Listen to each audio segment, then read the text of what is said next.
তোমরা নিশ্চয়ই বুঝেই গেছো আমি কোথায় গেছিলাম, আর ভিডিওটা নৌকার থেকেই শুরু করলাম। আর কে কে গেছিলাম চলো সেটাও দেখিয়ে দিই। গেছিলাম আমি, আর আমার সঙ্গে ছিল আমার এই ফ্রেন্ড, ওর নাম সাধনা, আর ছিল রিয়া। রিয়াকে বললাম একটু হাই করে দিতে, রিয়া তো কিছুতেই হাই করলো না। আর সঙ্গে ছিল আমার বোন। তো আমরা 5 টাকার নৌকার টিকিট কেটে চলে এসেছি এই পারে। প্রথমে আমরা ভেবেছিলাম সকাল সকালেই আসবো, কিন্তু দুপুরে এত বেশি রোদ থাকে যে তো ঘোরাই যাবে না, তার জন্য আমরা বিকেল বিকেল এসেছি।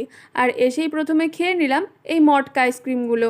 আমরা তো এগুলোকে মটকা আইসক্রিমই বলি। ভেবেছিলাম আইসক্রিমটা খেতে ভালো হবে, কিন্তু খুবই জঘন্য ছিল। এর আগে অনেক ভিডিওতে দেখেছি যে মায়াপুরে ট্রি হাউস বলে একটা জায়গা আছে, কিন্তু আমি আগে কখনো যাইনি।